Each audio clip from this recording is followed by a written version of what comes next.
we're going to do. Okay. Anytime. And just start.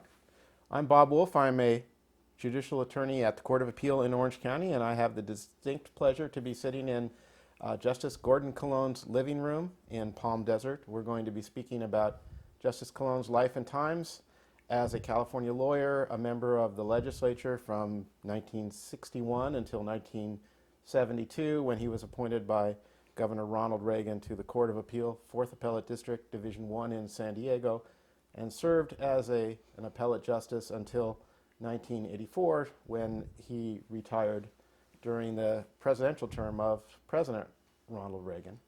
Justice Cologne, it's a great pleasure to be speaking with you. Thank you, and I'm honored that you're that much interested in me, because I've been off the bench now 22 years, and my recollection of those years are pretty thin.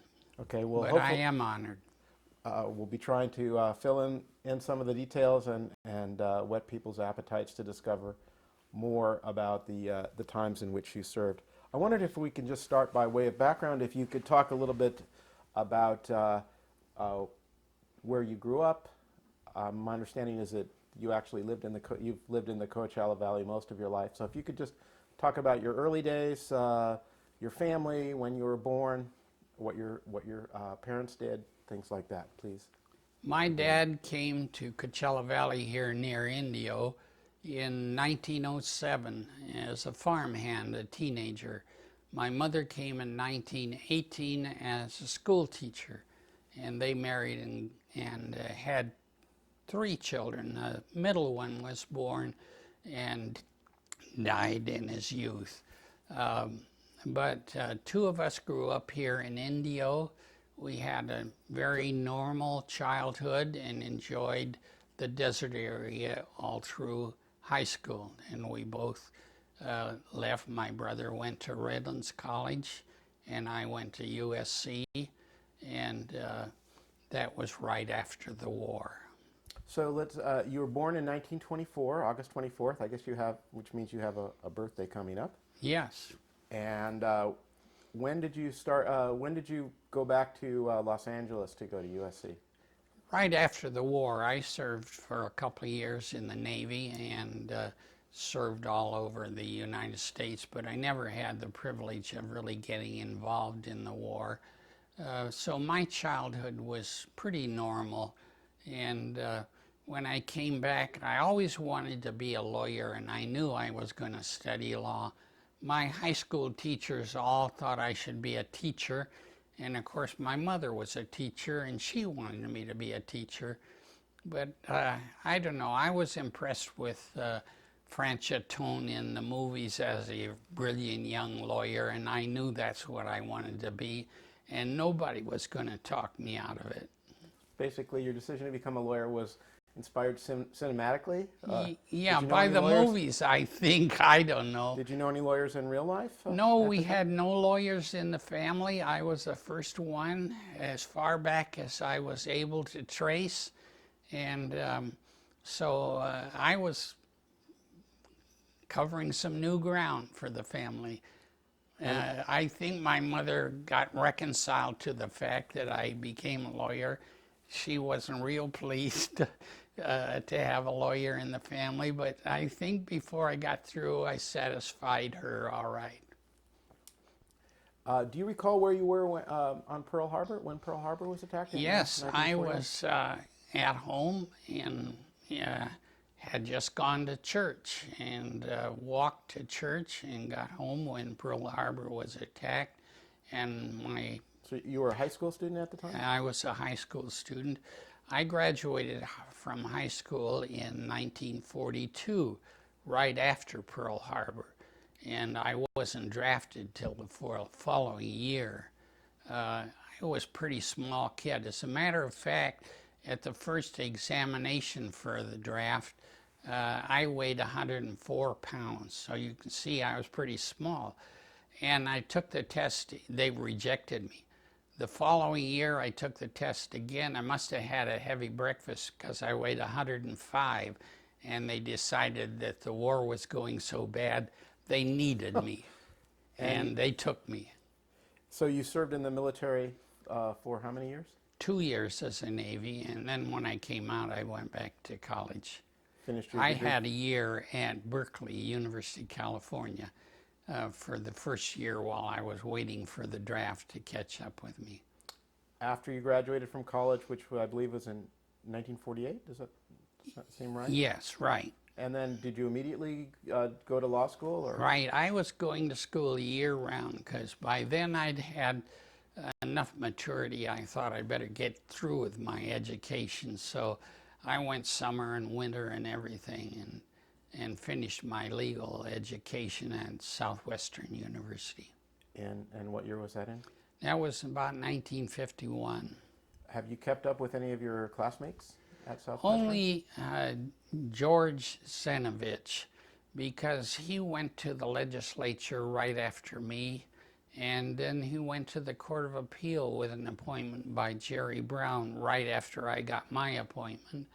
And then he went back to the legislature after serving a few years on the Court of Appeal in Fresno.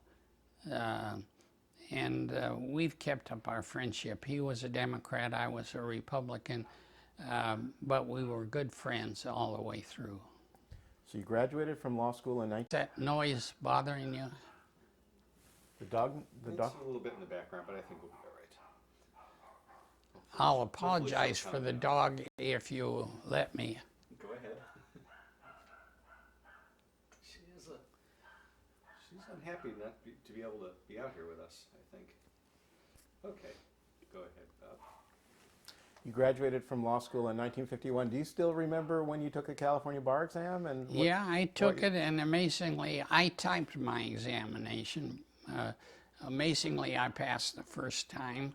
We took it at I think it was the Elks Club. It's a big building, and all of us were sitting around typing. We were in a class apart from those who wrote the exam. And I don't know, my spelling was terrible, but I guess they took it into consideration because I was also a lousy typist. And what did you do after you took the bar exam? What was your first legal job? I went to work for the Department of Justice. I went back to Washington.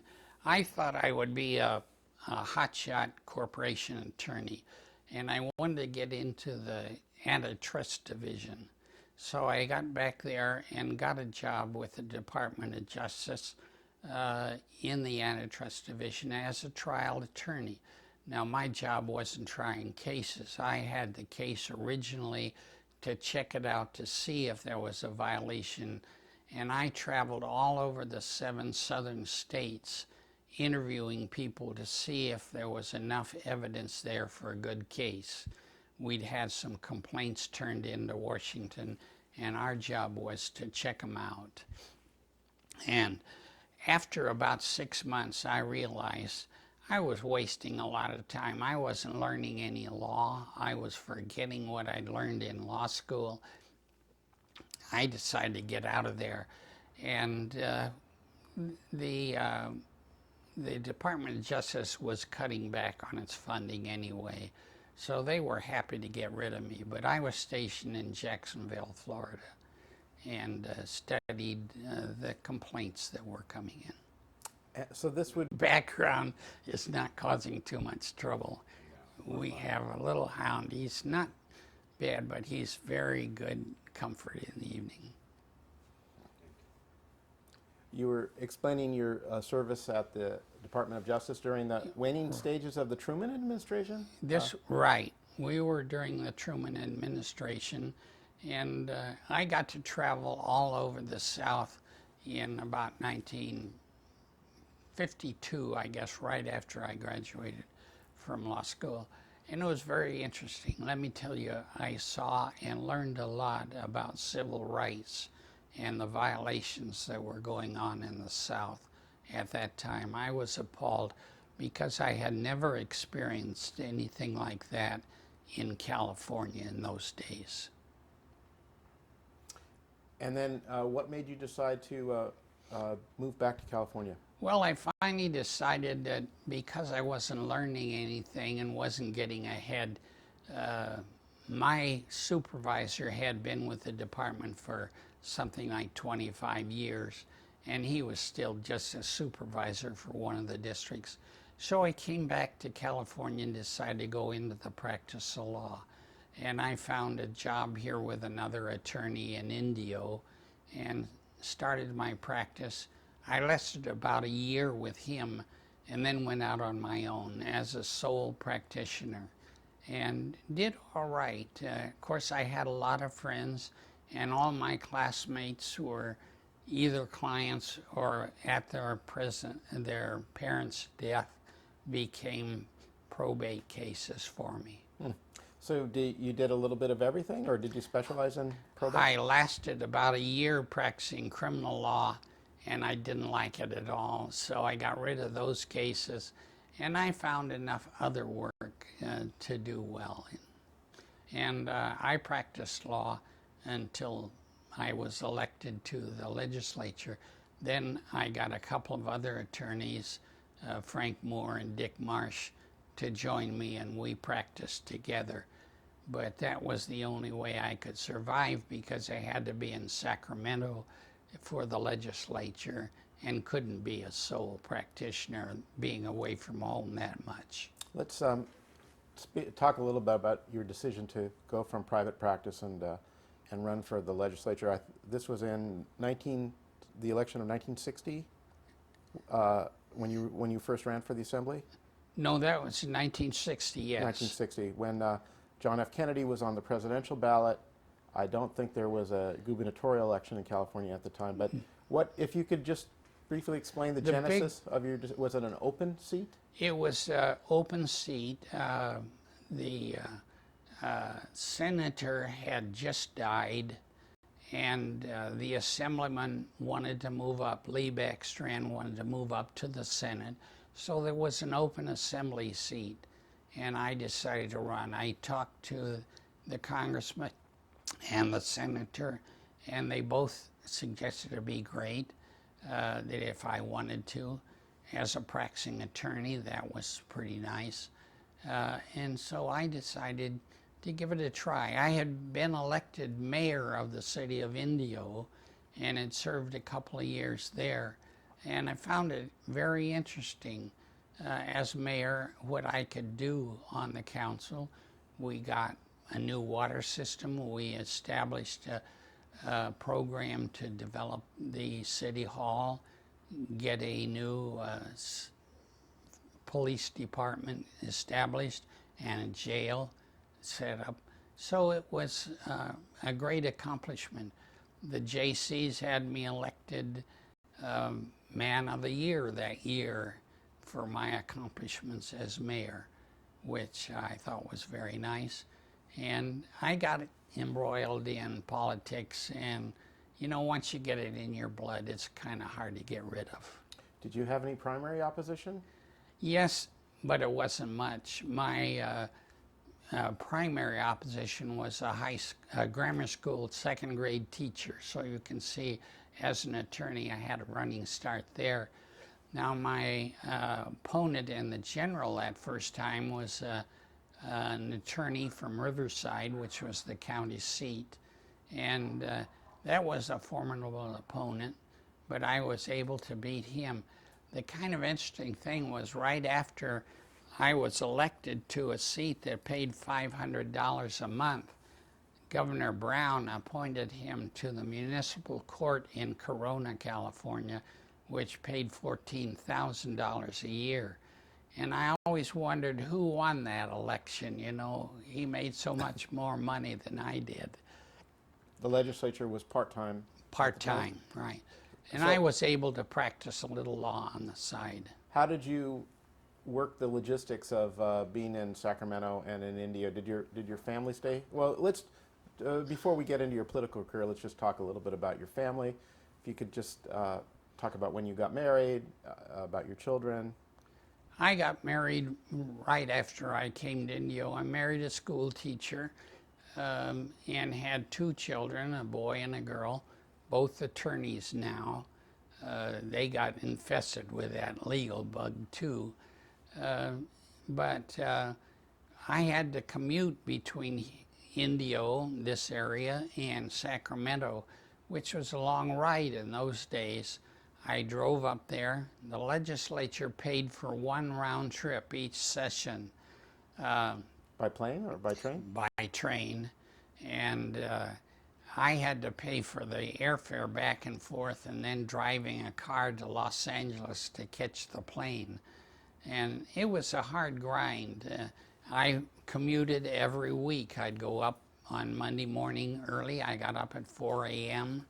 and drove to Los Angeles and caught the plane so that I could be in my office by 9 a.m. And then on Thursday afternoon, when they adjourned for the week, I would fly down and be home before dinner on Thursday night. And then practice law on Friday, Saturday, and Sunday. It was a hard grind. Now, your term in the legislature coincided with the career of the legendary Big Daddy Speaker Jess Unruh, who I believe also became Speaker in 1961. Right. We served. We were friends or knew each other at USC in college. He majored in journalism. I was in business law. And then we got acquainted when we went to the legislature. Not good friends, understand, but we knew each other very well. So are there any stories that you could tell? Did he run the assembly with a tight fist? No, I was kind of a moderate. I wasn't too eager to be partisan, and so I was more interested in making laws, solving problems, and helping my district, helping the state with its problems. So I didn't get too deeply involved, and that's why we didn't have any bitterness between Jess and I. And later I served with Willie Brown, who was highly partisan, and I had no bitterness with Willie. I had respect for him. I didn't agree with his philosophy, nor with Jess's philosophy, but we got along fine. If you could compare the legislature in the years that you were there in the 60s, decade of the 60s to now, in terms of the influence of special interests and bipartisanship, have we advanced or regressed or stayed in the same? What are your thoughts comparing the legislative process then and now? It's a totally different show now. We did not have term limits in those days, so we had a lot of the old-timers still around and serving, and the lobbyists became good friends with legislators, and we knew what each side wanted. We either told them we couldn't vote for them or we couldn't vote for them. I never got the feeling that the lobbyists, when I was there in the 60s, were able to control the legislature, not like it had been years before when they theoretically controlled the legislature. We knew what they stood for, we knew the interests they were representing, and we could either vote for them or against them, whatever our philosophy called for, and we got along fine.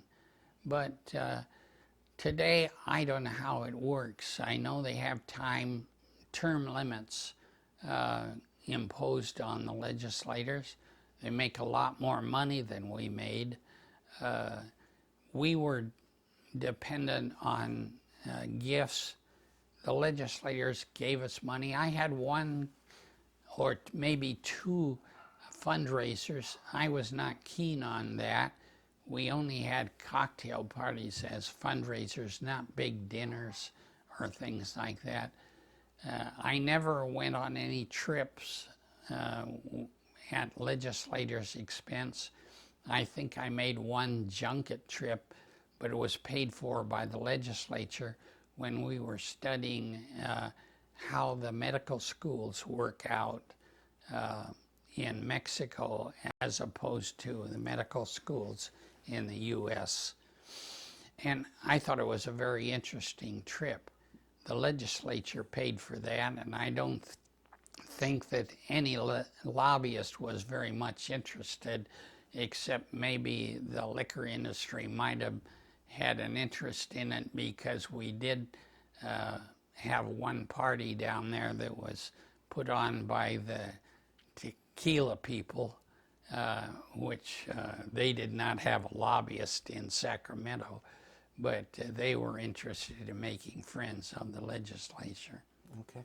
You ran for re-election in the Assembly in 1962 when Pat Brown and Richard Nixon. The big issue that year was water. And of course, coming from the desert area, I was interested. And I called for my constituents to vote for the big bond issue, which was a very large bond issue at that time, and call for them to vote for it. And I said I was supporting Pat Brown's water issue. So Pat Brown and I were together on that big issue, which was an important one in that election.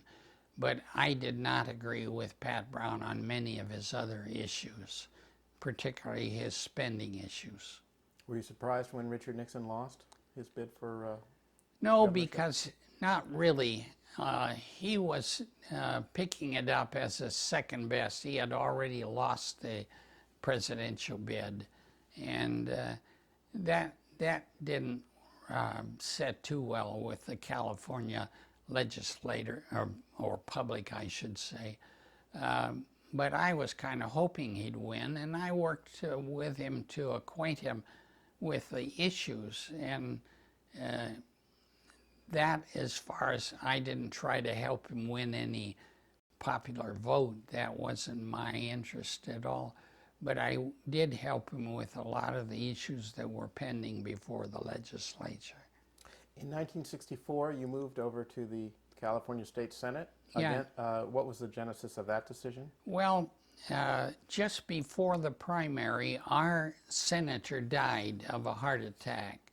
And I was getting ready to quit. I said I would serve one more term in the assembly while they groomed while the party groomed somebody to take my place. But the opening came in the Senate, and I thought maybe it would be nice and cut it off. Bob, you'll ask that question. Classmate in high school. I believe you were explaining about your decision to run for the state senate instead of retiring from politics altogether in 1964. He died just before the primary, and we urged everybody to elect him as a dead person to the assembly, to the Senate, and they did. So he was on the ballot in November for the Senate seat, but because of his death, the Central Committee could appoint somebody to take his place, the Republican Central Committee. I'm sorry. It's the chimes now. Sitting senator. You want me to ask the question again? Yeah, prompt me one more time. I was ready to run for the last time as an assemblyman. I had gotten tired of the whole job. And while they were trying to find a replacement, I said I would run one more term, but they would have to get a replacement. But then when the senator died, I thought it might be fun to try the Senate for a change. Their vote was twice as valuable as an assemblyman, and later I discovered it was quite an honor to be a senator. But I thought I'd give it one more shot. But when I got to checking the law, and the Central Committee could appoint anybody except one who was committed to another race. I don't know why they had put that in, but there was a bill by Bill Bagley that had gone through, which was really for a Northern California senator who was on the verge of death, to let the Assembly Central Committee, the Republican Central Committee or the Democratic Central Committee, appoint anybody. That bill had gotten through the Assembly and had gotten through the committee on the Senate, but was now on the floor of the Senate. And all of a sudden, I was the recipient of the benefit of that. I couldn't run because I was committed to an Assembly seat. But this bill would have allowed me to be appointed by the Central Committee to be a senator. Well, all of a sudden the bill became the Cologne bill, not the Bill Bagley bill. And I follow the bill very closely, of course, and even worked the Senate, my friends on the Senate side, to get it through, Bagley's bill. And it got through. And Pat Brown signed the bill, strangely enough. But I think he did it because the senators said, we don't want that guy who's running against Backstrand to come up here. We'd rather have Cologne in our house. Even if he is a Republican, we can live with that, but not that guy that was running against him. So they got Pat Brown to sign the bill, and that's how I finally got into the Senate. In 1965. In 1955. 65. The Senate in 1965 was a very different creature than it is now. This was before the one man, one vote decision. We used to have caucuses of the whole. Senators and assemblymen would caucus and decide what we were going to do with a certain issue. We didn't have Democrats and Republicans. We were all friends. Everybody voted their conscience. They voted their district, but we all knew we were there representing our district and had to vote for the district. And that's why we were all friends.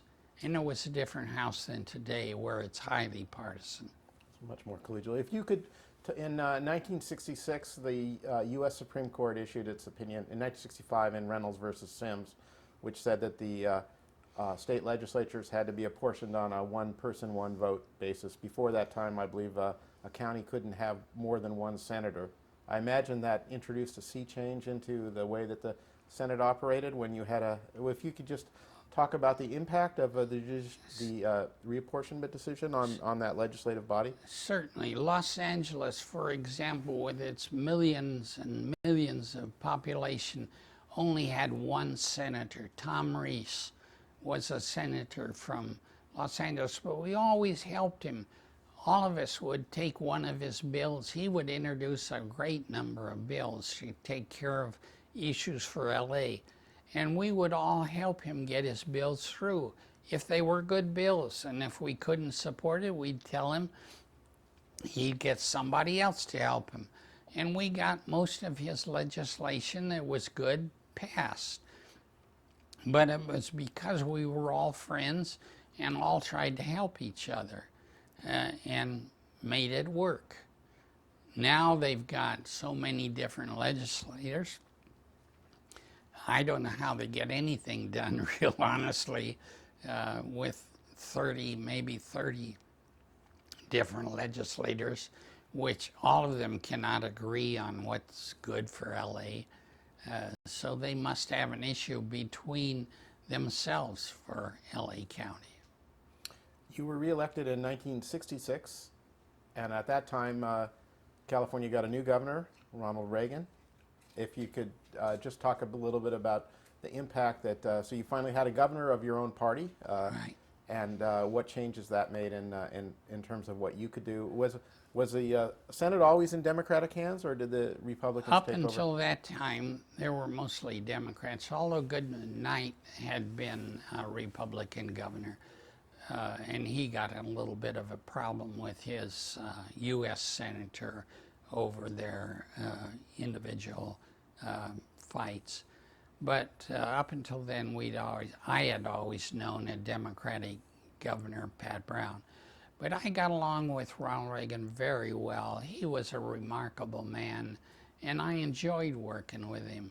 I remember with our water bill, for example, we ran out of money. They hadn't developed enough money to complete the state water project. That's the aqueduct from Northern California down to Los Angeles and San Diego. They ran out of money.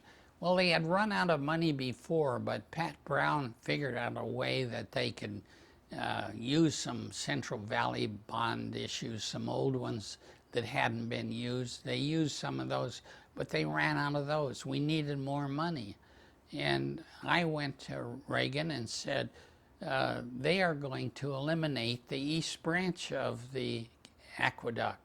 That means we don't get any of the water coming into Riverside County.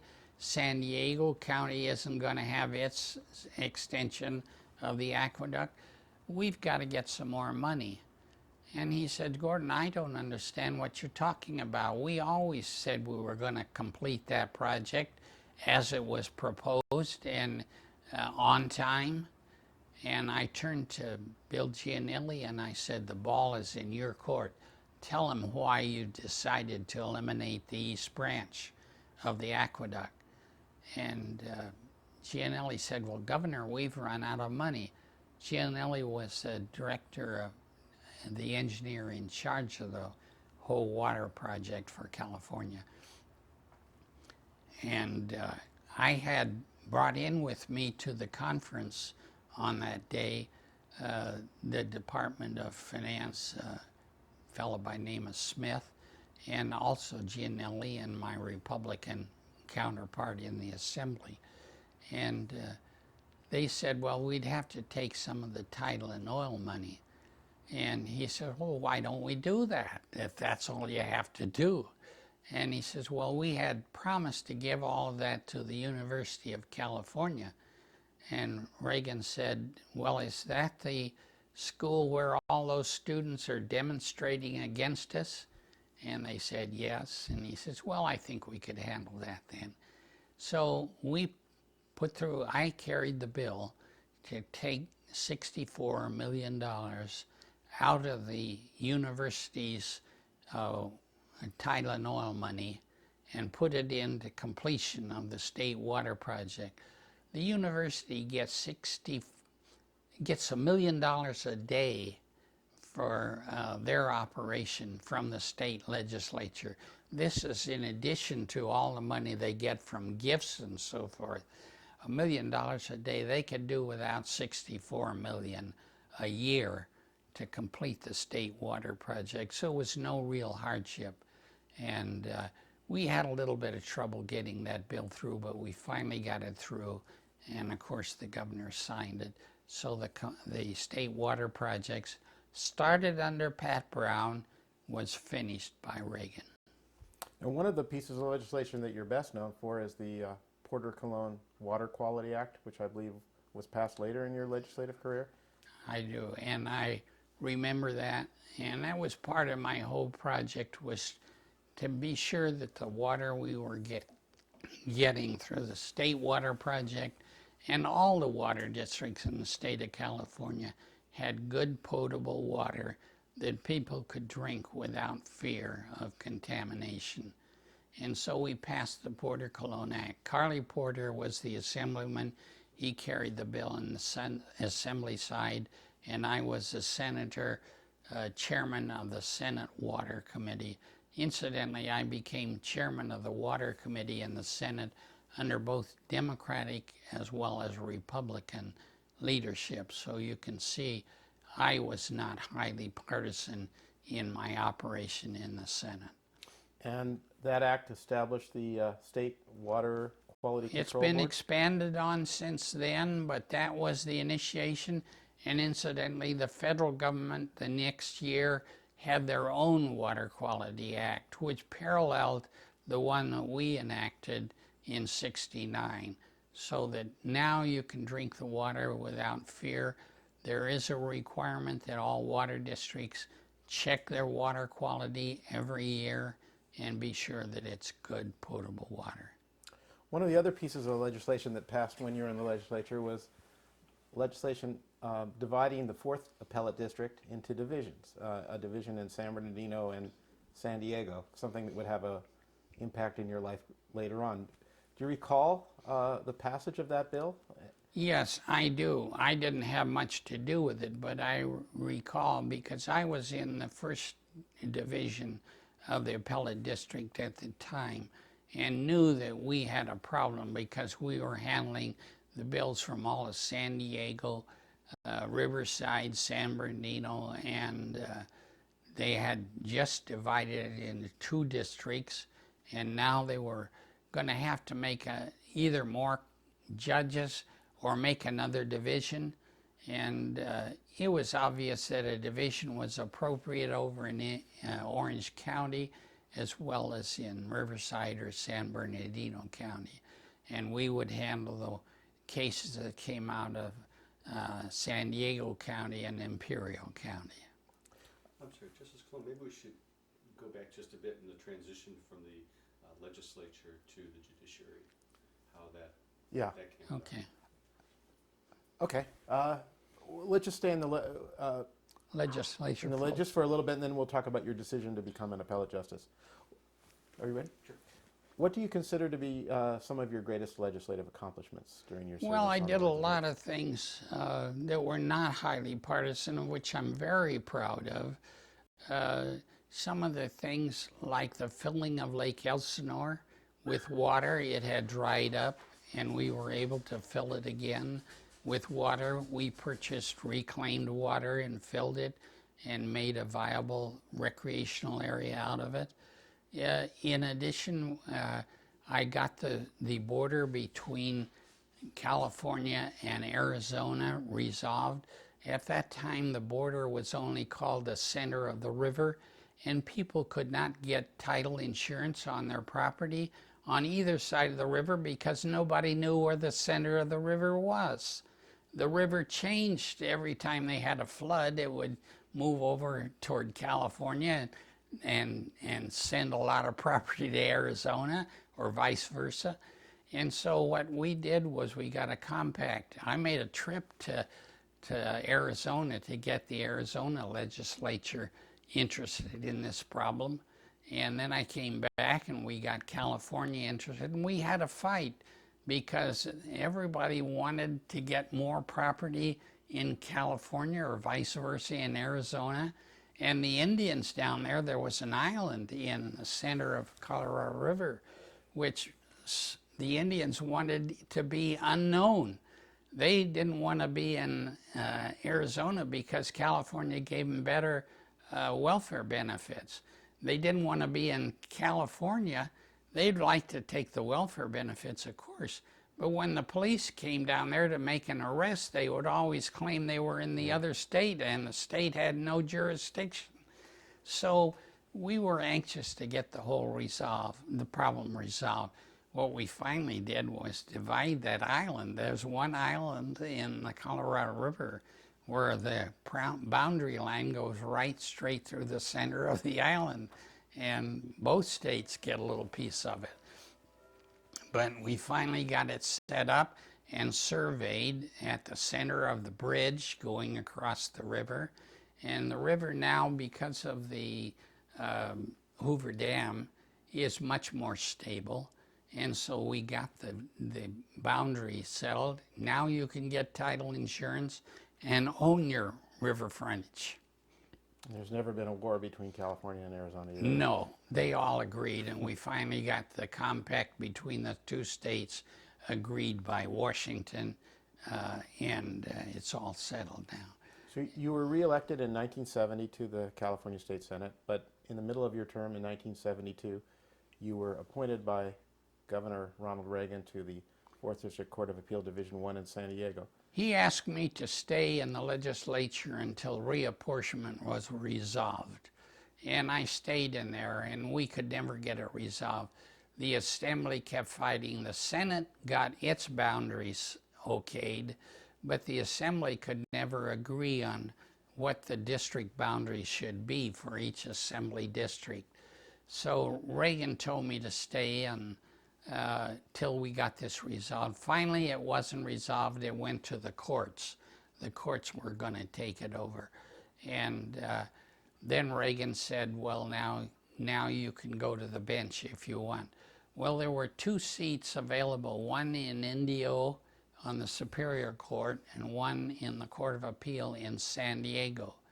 And while he was in China, the lieutenant governor appointed, of course with Reagan's consent, but he appointed somebody to the seat in Indio.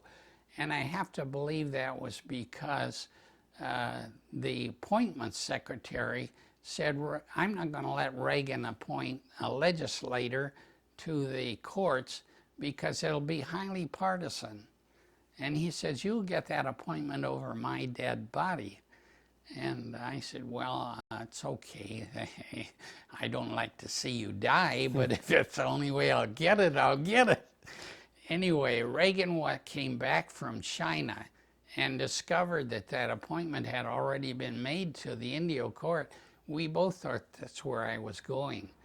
And he says, well, the governor said, I thought there was another seat available. And I said, well, Governor, there is the Court of Appeal in San Diego. And the governor says, well, would you be adverse to taking that instead of Indio? And I said, well, I could live with that, I think. And so he made the appointment.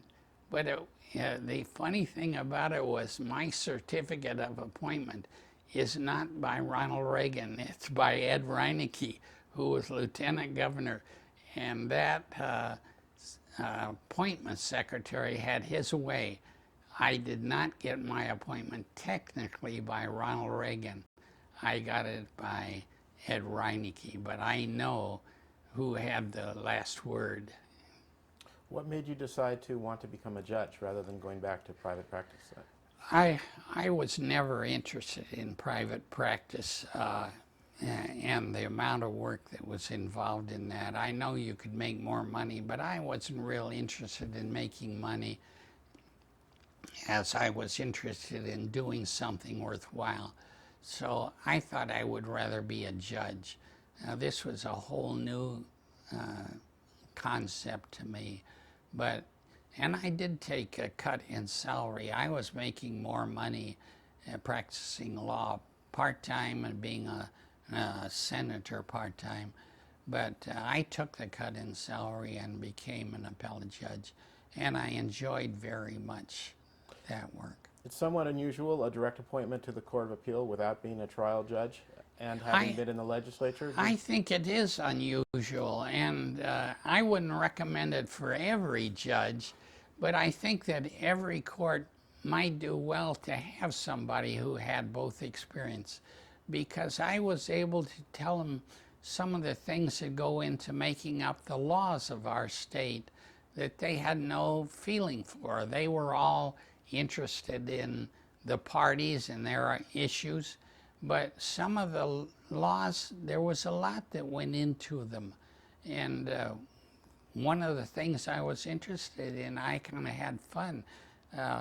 I said they had a case before them where somebody was trying to get retirement benefits at one time, and they had the case, and they looked at the law and said, no, he's not entitled to it. And then they had come back a few years later, and here was a law that was on all 4 points right in line with this person's argument. And our judges didn't understand how they could now find a law that was directly in point and entitled this guy to his retirement benefits. And I said, that's not unusual to me to find this law. I'll bet you that was passed after his first case was resolved against him. And I said, I'll bet you I can find the law and see when it was passed, and also tell you who the author of that law was.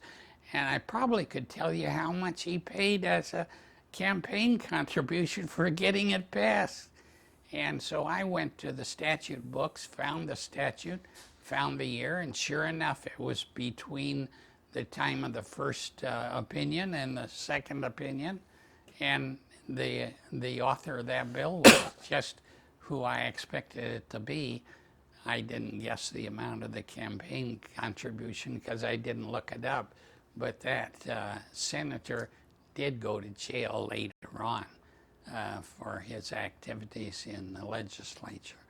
But I think it's fine to have somebody with that special knowledge of what goes into passing statutes and have it understood by the appellate judges. So I wouldn't recommend it for every judge, but I think a few of them would be helpful. Did your special knowledge, they always talk about sausage factories, that if you've worked in a sausage factory, I guess your dad was a butcher, so you know about that, it makes you less likely to eat a sandwich than not having. Did this make you more or less deferential to the legislature, your experience in the legislature, knowing how bills are really passed and how much attention is paid to them? It's hard to say, but I do have a great deal of respect for the amount of work that goes into passing bills. They're not just done overnight. There's a lot goes into them in the hearings and before the legislators. I don't know whether every senator reads every bill down to the very last word, but I do know that those bills are dissected and changed. And I showed our judges how you can determine legislative intent by looking at the various forms of the bill as it's amended going through the legislature in order to determine what legislative intent was. And I don't think they had any idea, unless it was explained in one of the briefs that were presented before them, how to see exactly what words are changed, whether it's shall to may, or whether it's a suggestion or a mandate. Those things ought to be before the judge. If the attorneys can dig it out, that's fine.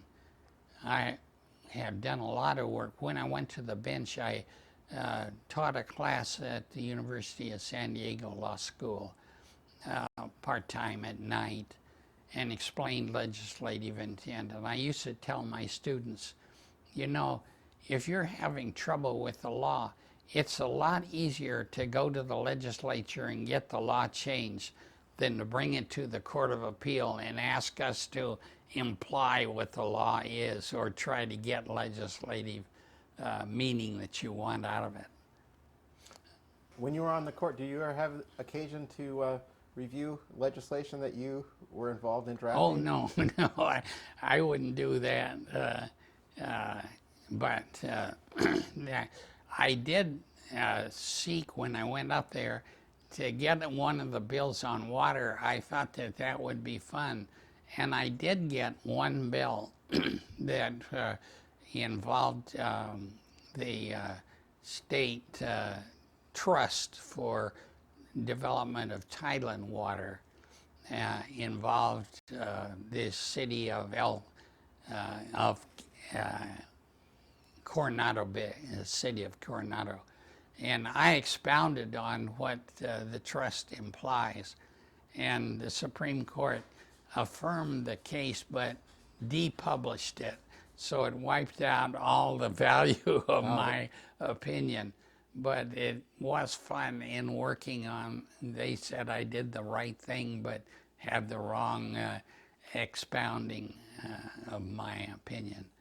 When you joined the Court of Appeal, did you move down to San Diego then? Yes, we moved to San Diego. I bought 5 acres down there, 3 acres, and built a house for the family and moved the whole family. Took me 2 years to get my wife to agree, but she finally agreed that San Diego was a pretty nice place to live, and we enjoyed it down there. When you joined Division 1 in 1972, I believe it was a 4-justice division. Does that seem right? What? 4 justices were? Yes, 4 of us. 5 of us. 5 of you? So let's see, Gerald Brown was the PJ. Was the PJ, and your colleagues were Justices Whalen and Alt? Is that right? That's right. Martin Coughlin, who I replaced, was appointed by the Supreme Court to redetermine what the district boundaries are.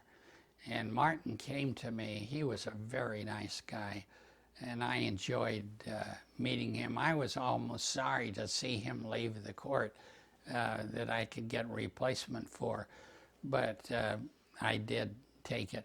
But he was named presiding justice of the special court to determine how they would handle reapportionment. And he came to me and said, what would you suggest we do? And I said, Martin, I won't tell you how to divide the court to set it up, but I'll tell you this. If you would determine what the 80 assembly district boundaries are and then just cut them in half, you don't have to worry about the Senate. It'll always be 2 assembly districts and it'll all work out. And I said, it'll do one other thing for us, and that is it will get the legislature to get busy and solve it themselves and not leave it up to the court. Because I said, they're not going to like the districts that you assign to them. It's not going to fit in with what they want. So they'll keep it to themselves and make sure it's passed so that the court won't get it again. And the reason for that is that when you take a Senate district and divide it in two, that isn't what senators want, because then there's two assemblymen who will know what the district is like, and they're not going to want, the senators are not going to want that. It's competition. They're going to want that Senate district divided into 5 districts so that nobody will have knowledge of the district, of the Senate district, and you can keep your Senate seat. And I said, if you let them do it, they'll have that Senate district all split up so badly that nobody will have full knowledge of the district. And sure enough, that's what he did. He just took 2 assembly seats and put them together and made a Senate seat. And the next year, when reapportionment came up, they took it over themselves, and they did it. And they cut the salami and Yeah. probably to make it very complicated. If you could talk a little bit about your early days at the Court of Appeal, what the court was like in the early 70s when you first joined. We were Staffing? all very friendly. We got along. We would go into each other's offices and discuss the issues before we even started our draft. And it was a very friendly court.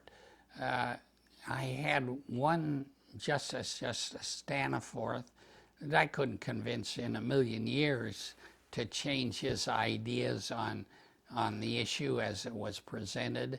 But all the rest of them, I felt like I could make some progress. I didn't always get their consent, but a lot of times they would tell me what their position was, and I would change mine. And we did all that before oral argument or before I started on a draft, and it worked out very well. How is the process of convincing justices different from the process of convincing legislators, or is it similar?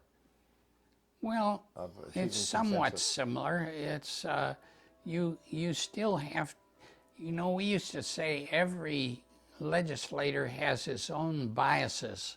He comes to the court with a lot of prejudices. He wants the whole state to run the way he would run it. But you convince him that your people down there don't always agree with that, and they send you to Sacramento to express their feeling. And this is what makes the whole legislative process work, is because everybody represents his people. Now, with the court, you're doing something very similar. You're saying, this is the way the Supreme Court wants it. And I used to sleep very well at night because I knew I had never made a mistake that went into the record books. Because if I did misinterpret the law, the Supreme Court was bound to take it over and fix it. And if they didn't take it over, it must be right. I did the right thing. So I slept well every night.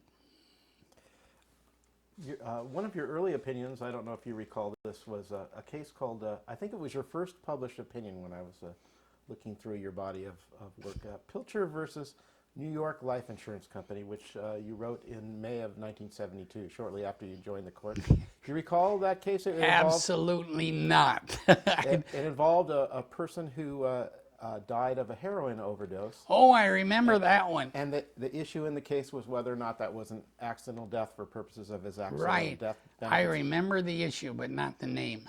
A matter of first impression in California. And I don't know if you recalled...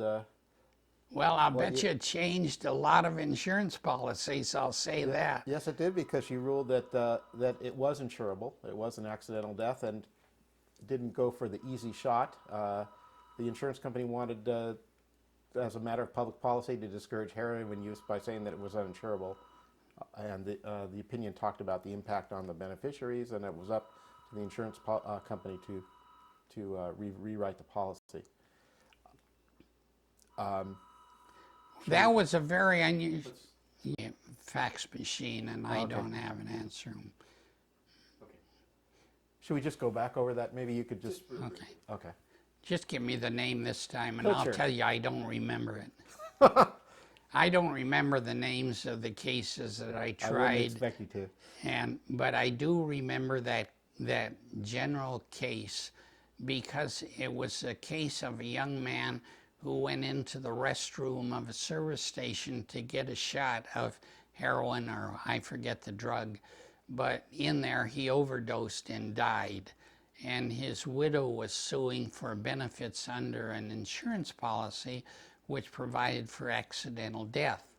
And my opinion was that this was more than it was just an accidental death. He didn't intend to overdose, and we had a lot of discussion on this case because we wanted to discourage the use of drugs. And we didn't like the idea this kid was overdosing, was taking shots at all.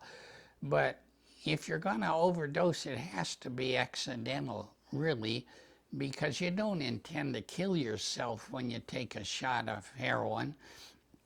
Certainly not if you're doing it in a service station. I would think that if somebody wanted to commit suicide by shooting an overdose of heroin, he'd do it in a plush hotel room where he would have a nice surrounding as he died. But that wasn't beside the point. This insurance policy had no provision and no explanation what was an accidental death in respect to overdosing of heroin. A lot of insurance policies do have a provision, and I'll bet you that that one will have a provision now, and all of them will have a provision now. And that's a good thing, because when they have a provision, then there should be no question. If you overdose, you shouldn't get any benefits from it. You've pretty much just paraphrased exactly what the opinion said, so your memory serves you well. One of the things that you did in that opinion was, I don't know if you recall this, you quoted from John Milton, talked about a Serbonian bog, and also from Justice Cardozo. So it was. I don't know where I would get that. Judge Staniforth was a great one for quoting literature, but I never did that, very seldom anyway, but I may have done it at his suggestion. But anyway, the one thing about that I always worried about was we sent it back and directed them to pay off. We inserted judgment for the plaintiff. And I always wondered if maybe we shouldn't have given the insurance company a little more latitude to retry the case and bring out more evidence. But they'd had a chance to try the case, so I didn't want to waste any time. I just sent it back and entered judgment in favor of the plaintiff. Let's talk a little bit about how the court was structured in terms of your staffing when you first started. My understanding is that you started with just one research attorney? Right. And how did you go about the mechanics? This is before computers. Did you dictate your opinions, or what was it? I how did you scribbled change it? out a rough draft and gave to my secretary, and she would type the rough draft and the citations. And she just had a straight typewriter. She didn't have computers like they do today, so making amendments involved rewriting practically the whole opinion. But I would do it by longhand. Now, later on, when I got a little more proficient, I would type out the rough draft and give to my secretary, and she'd type it. Then when the computers came in, and the secretary I had was one I had used as a practicing attorney, she was so sharp on the computer. She could switch paragraphs around for me. She would make copies 2 or 3 times, and so we got along so well. But I'll have to tell you about my clerk. when I went to the Court of Appeal, I asked the legislative, not before I went to the Court of Appeal, when I went to the Senate and got chairman of the Judiciary Committee, I asked the Legislative Council to recommend somebody as the attorney for the committee, and he recommended a young man by the name of Brian Gregory. And Brian Gregory held the job for me and did an excellent job, and then he went on and held it for the Democratic chairman, and finally became legislative counsel himself. I couldn't take him with me. That was too good a job for him. But the committee consultant from legislative committees, legislative council staff, was a young fellow named Carl Arnold. He worked with legislative council for the committee. And so I asked him if he would join me on the Court of Appeal, and he said, well, he would, except it was a big cut in salary, and he didn't think his wife would let him do it. And so I went to the administrative officer of the court and asked him if he couldn't at least bring him over. I said, I don't ask you to give him a raise, but he ought to come. He's still working for the state of California. He ought to come across to the judiciary at the same salary. And the administrative council said, yes, that's appropriate. And so they gave him the same salary, and he agreed to come down to San Diego, to leave Sacramento, because he could never tell when to take a vacation or now he's got a full-time job with regular vacations and so forth. So he loved it, and his wife went on to become a lawyer, and she loved it. They live in San Diego County now themselves. But I was lucky to get him. And he and I worked together as brothers in developing cases. We would discuss the case thoroughly before we even lifted a pen to paper, or before I would talk to any of the other judges.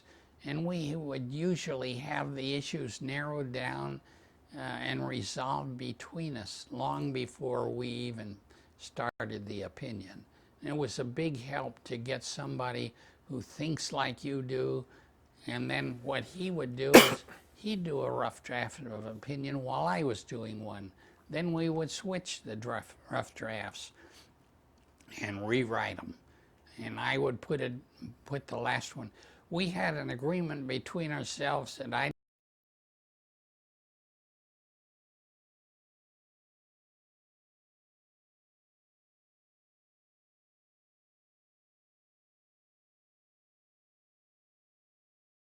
About your judicial attorney who worked with you, Oh, yes. and where you would each work on a draft and then swap them on Right. opinions. And this was a big help to me because it gave me a running start with the draft, the preliminary draft. And then we would each make corrections or changes that we thought appropriate, or eliminate some language that was unnecessary. But it was a great help to find somebody who thought like I did, and who was willing. But we had an agreement between ourselves. I didn't want a yes man, and I said, you argue with me as long as you want, and we'll have no problem. But when I raise my hand like that, I'm the judge. That's when we stop arguing and we do it my way. And he agreed, and we never had a fight. We kept each other on our toes. Your first published dissent was in the Leatrill case, where your colleagues on the court, in an opinion written by Justice Stanisforth, this was in 1977, reversed a conviction of a doctor for selling Leatrill as a cancer cure because it wasn't approved by the FDA. You dissented. I wondered if you recall this decision? No, I don't. I don't have any recollection. The one case that I wrote an opinion on, which most of the justices disagreed with me on, was with the ALRB, the Agricultural Labor Relations Board. They had some wild ones. Governor Brown, Pat Brown, appointed. I mean Jerry Brown. Jerry Brown? Well, no, Pat Brown? Pat Brown originally, and Jerry Brown did it later. They appointed members to the ALRB who were very pro-labor, Cesar Chavez bunch. And they would just rack these poor farmers up right and left. And I had to take the time to read all of the transcripts of those to decide whether there was enough evidence. Now, we knew that the ALRB's decision, if there was substantial evidence to support it, we had to go along with it. But this one, I felt that they did not give everyone a full day's hearing on it or a full hour's hearing, sometimes no hearing on the case. They just lumped everybody in and made the farmer pay for everybody's salary. And I would write that after reading the transcript. And I did the same thing on one of the criminal cases where there wasn't, supposedly the trial court held that there was not substantial evidence to support the officer's search of the car. And in reading the case, I found there was substantial evidence to support the trial judge. And so I held in the dissenting opinion that the trial judge should have been upheld. They reversed the trial judge. But I read the transcript wherever I felt there was a dissenting opinion justified to be sure that I was right. One of the opinions that you wrote, one of the leading opinions, is City of Chula Vista versus the California Coastal Commission. I don't know if you recall. It was one of the first decisions which had to determine how the appellate courts would review the Coastal Commission's actions in reviewing local environmental plans for municipalities. Your opinion gave the Coastal Commission fairly wide latitude, viewed them as an adjudicatory body rather than a legislative body. I don't know if you have any comments on it. There's quite a bit in there about this was the same thing with the ALRB. If there was substantial evidence in it, or any evidence in the trial, we had to give deference to the agency. And I thought that was probably right. Otherwise, if we had to redecide every case that came up through the administrative hearings, that we should give them some latitude in their opinion. I don't remember that particular case. There are very few cases that I made any effort to recall. I just didn't think that keeping them in the back of my mind forever was going to be very beneficial to any of us. So I'm sorry I can't remember the individual cases. Some of them stand out, like the Arnhold Smith case. It was a criminal case which had an unusual twist in that we had an assigned judge take it over. And Judge Work and I were appointed as co-counsel on that, or co-judges on that. And we wanted to be nice to this assigned judge. He wrote the opinion. We let him write the opinion, and there was a majority that agreed with him. But we had two of us wanted to reduce the crimes. And so he wrote the opinion without a majority on the main issue. And that was a little unusual for the dissenting opinion to be the majority. But it stayed on the formally books. called a dissent? Yeah, we dissented. And because we were a majority on the dissent, the guy got off with lesser crime. Arnold Smith was a very popular San Diego banker, and he was the owner of one of the baseball teams down there, the Padres. And he, I should say, borrowed money on the stock of the baseball team twice while it was still under the control of the first lender. he was able to get it refinanced, or I shouldn't say refinanced, it was financed again, and it was a theft.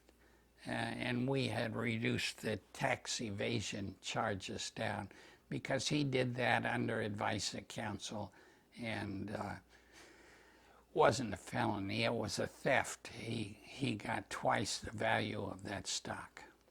Another decision that you worked on involving a sporting figure, I don't know if you recall this, was Dennis Partee versus the San Diego Chargers. Right, I remember that one.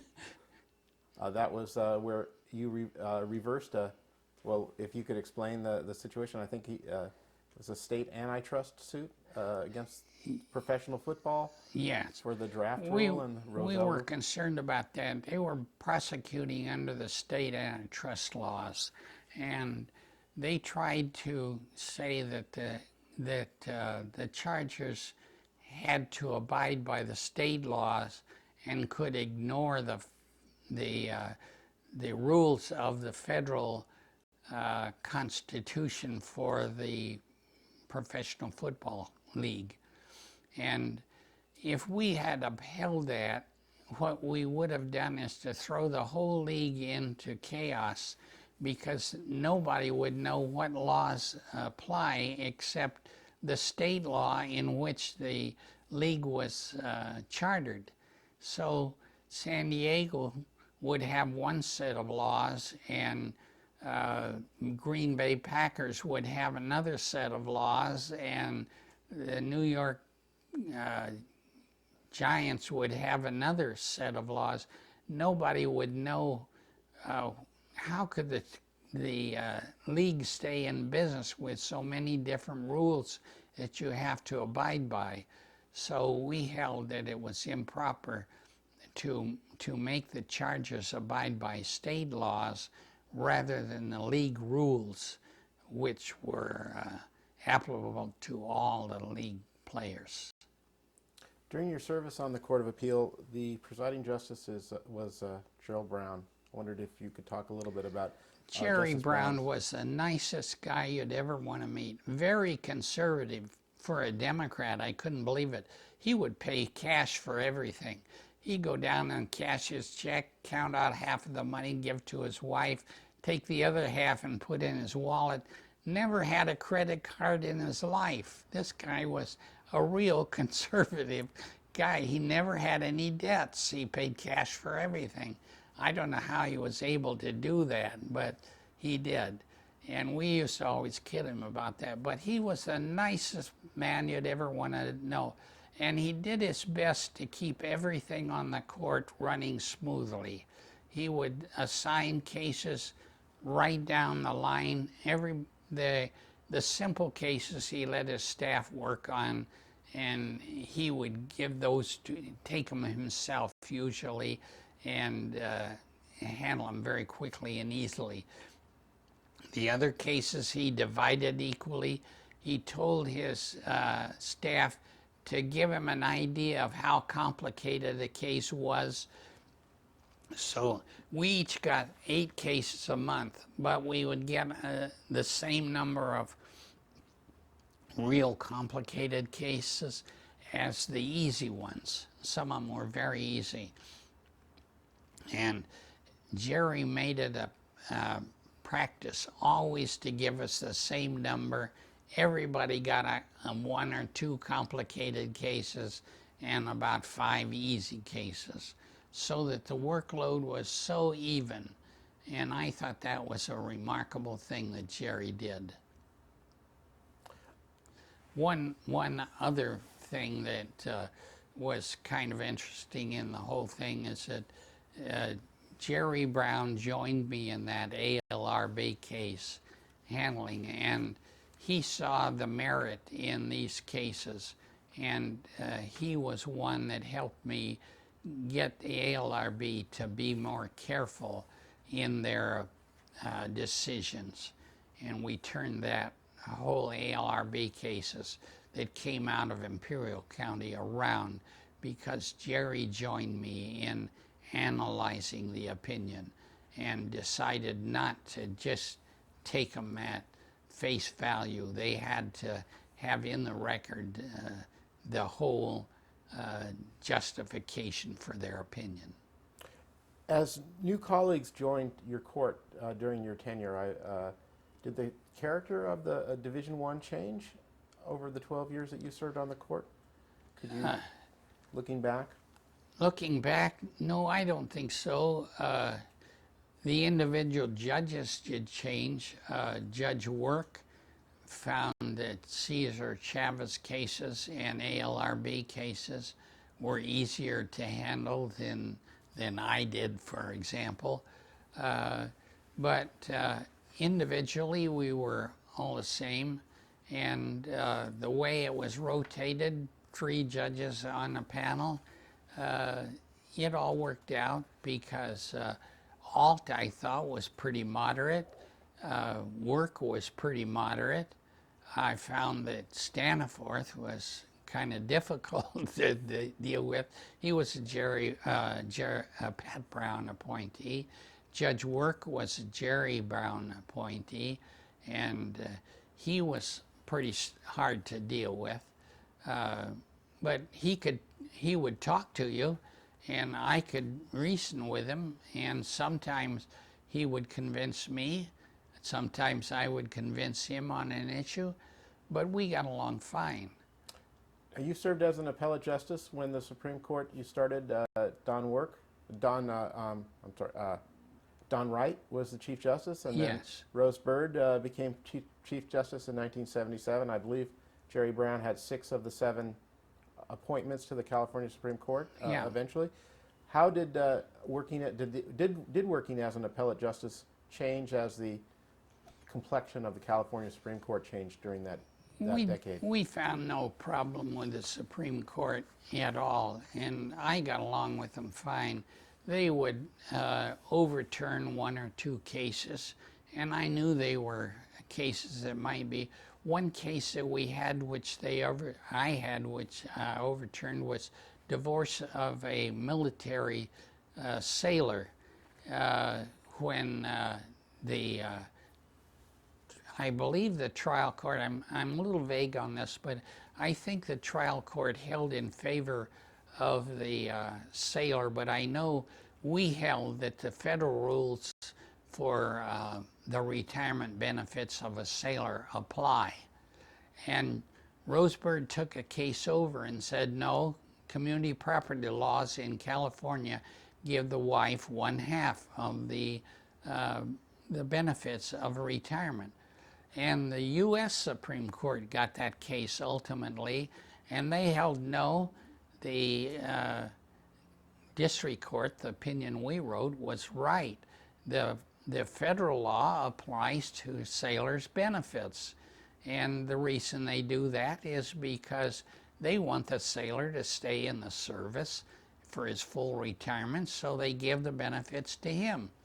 And Rosebird, with her opinion, held that no, the community property laws overcome that, and that they were entitled to, the wife was entitled to community property. Well, that was justified maybe, but I'll tell you what, the Supreme Court said no, federal law trumps the state courts, so there's no community property in the federal courts. But what was interesting is within 2 months after the Supreme Court ruled, the legislature changed the laws to give the women community property rights. So that was interesting how our opinion was upheld by the Supreme Court, but her opinion was upheld by Congress. So that shows how the legislature can control the state. Sort of tying in with what you said before about your attitudes towards the best way that change is affected through the legislature as opposed to through the courts. If you could talk just a little bit about your judicial philosophy, how it's evolved during the time that you've been on the court, what your approach is to... We try to address the legal issues in the way the Supreme Court wants us to do.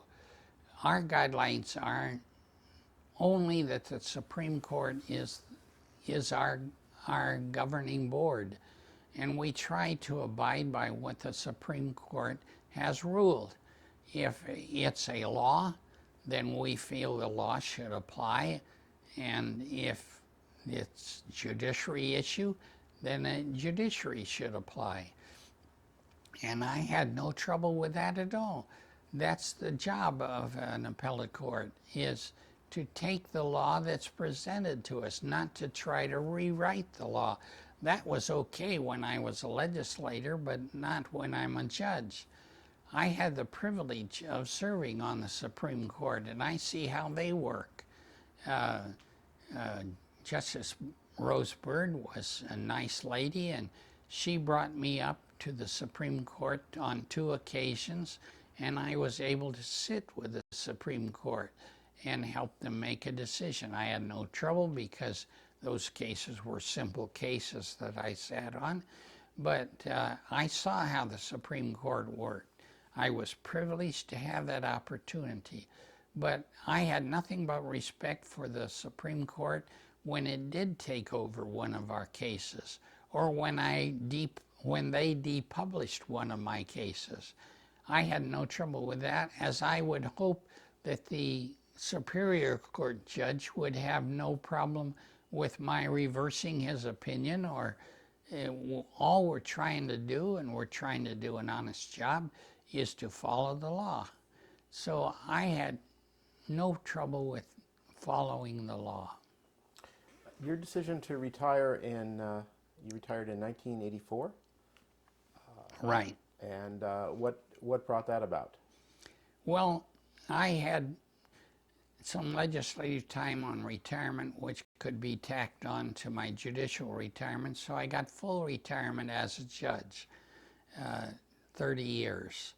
And I felt like I wasn't going to get much more money, and I felt like it was time for me to try to do something else to keep busy and enjoy life. And so I decided I'd retire and go back and practice a little law. And I practiced law for about a year, and that wasn't what I wanted either. That's a rat race for an older man, you know. So I went back to the legislature and got involved in water law. And I worked with the water districts around the state as a lobbyist, trying to get legislation which would help them develop reclaimed water. Both the Coachella Valley Water District here, I represented them. I represented the LA County Water Association. I represented water districts up north. For example, one of the things we did was to get legislation through to make the Department of Transportation let us use their rights of way to run pipelines along the freeway to carry reclaimed water for use of other water districts, which they did kicking and screaming along the way, but we got them to agree to it, with a little help from Washington too. We got the laws requiring the use of reclaimed water. We didn't get any help at all from the state on that. They didn't want to be bothered with reclaimed water. Now, I don't know whether you've noticed, but along the freeway, they're proud to say they use water to irrigate the plants along the freeway and not using potable water, which is a big plus for them. And we got those into the law, and I was real proud of the work that I did for developing reclaimed water. I wonder if we could just talk a little bit about some of the mentors in your life. You've certainly, through your political and legal careers, have known a lot of celebrated people and a lot of people who probably are not known who should be celebrated. If you could just talk about some of the people who have had a particular influence on your life and the lessons that they've taught you. One of the judges that I kind of took an interest in was Stephen Field, who was a U.S. Supreme Court justice, served longer in the Supreme Court. He was appointed by Abraham Lincoln. he served longer than anybody but William O. Douglas. And he started out as a practicing lawyer in Marysville, California. He helped write the laws of California when he served in the legislature. And you may have heard about the Field Code.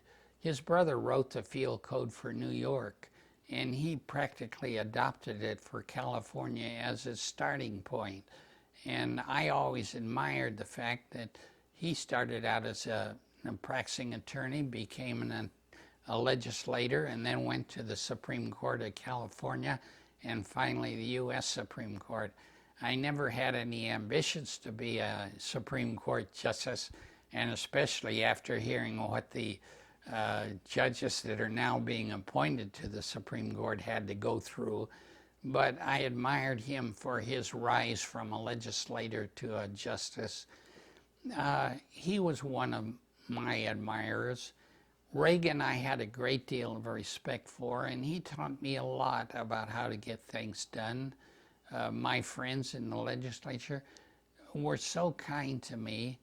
Jerry Brown, everybody I dealt with has been very helpful to me, and I've not been afraid to take their advice, and so far it's turned out so beautifully. I've had a wonderful life. What would you most like to be remembered for, of all the things that you've done? Well, one is the things I've been able to accomplish. The State Water Project, I watched it as it was being built. I was in the whole time from the day they first turned the soil up north to start the water project till the day they let the last contract for the Paris Reservoir. I was pleased to watch that and to help the water people get that finished on time as scheduled. I was proud to have had a part in filling Lake Elsinore twice.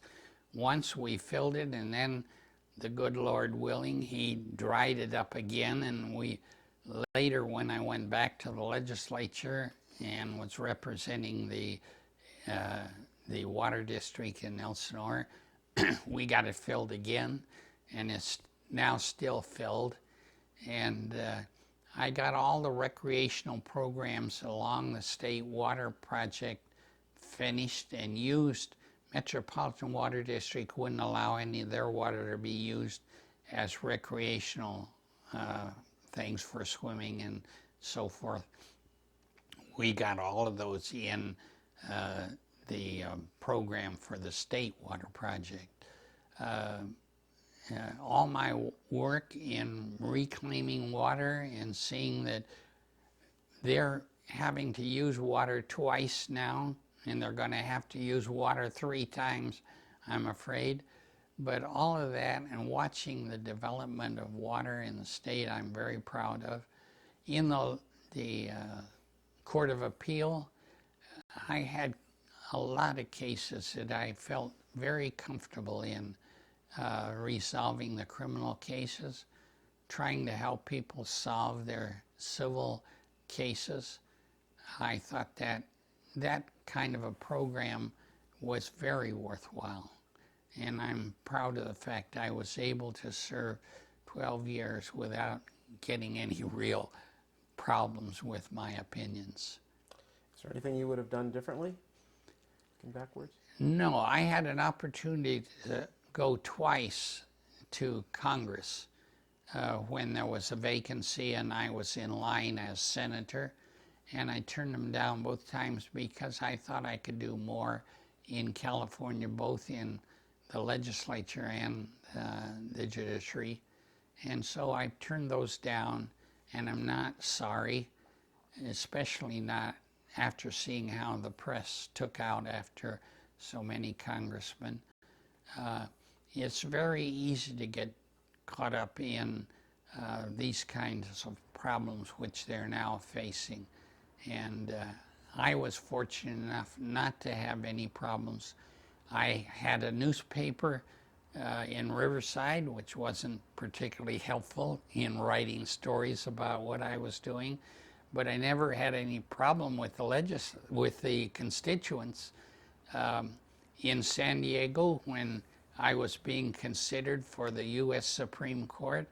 I found I had support from the San Diego Union, the Riverside Enterprise, fortunately, the Indio News, the San Bernardino Sun.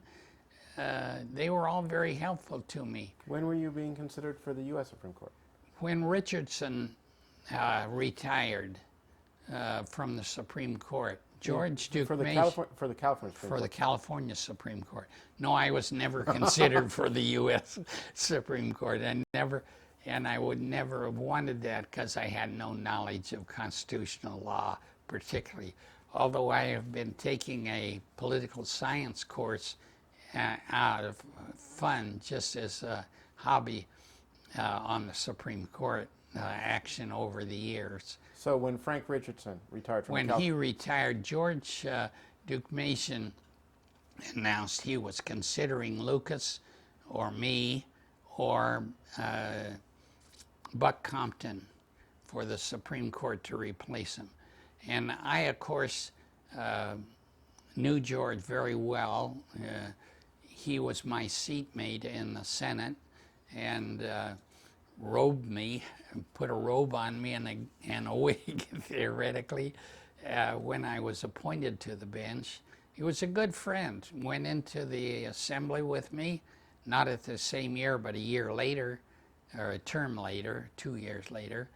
And he was a good friend. We knew him, and I sat with him in the Senate.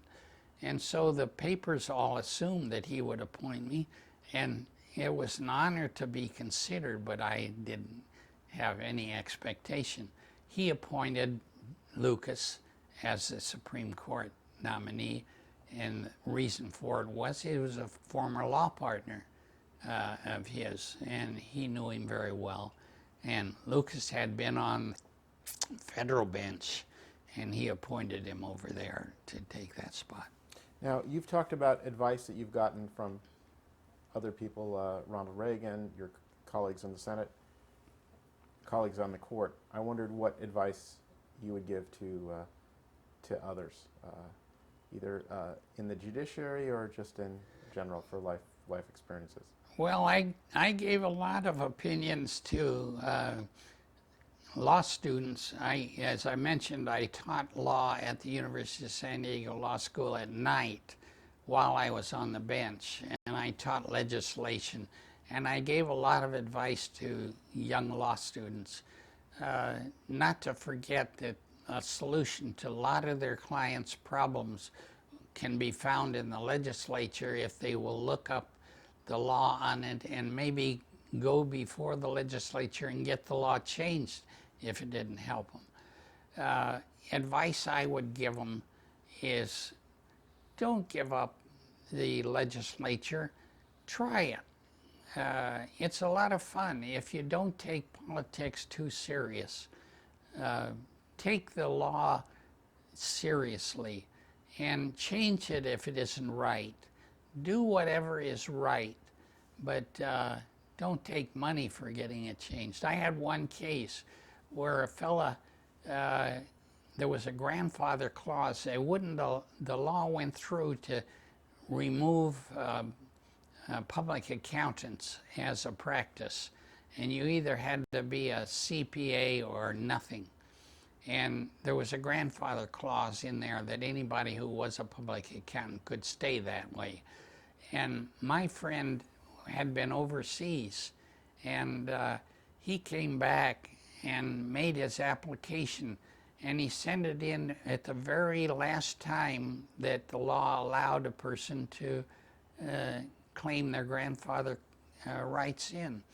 And it got there just about 3 days before the deadline, and they sent him the forms to fill out to get included as a grandfather provision.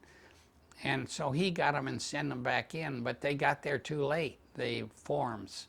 And so they denied his right. And he says, Gordon, you got to do something to help me.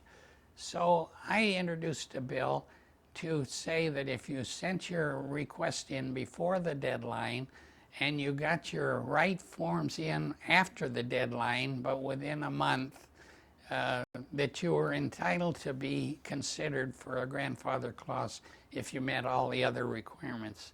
And I got that through and passed. And so that cured his problem. And he says, Gordon, I appreciate what you did. I want to give you a little contribution to your campaign. And I said, I don't want a campaign contribution. Don't give me anything. Don't let your wife give me anything. I don't want to get a campaign contribution with anybody who has your last name or is a relative. Don't give me anything. It's just because you deserved it. And that's the way I felt about everything I did. If it was deserving, I did it. And if it wasn't, no part.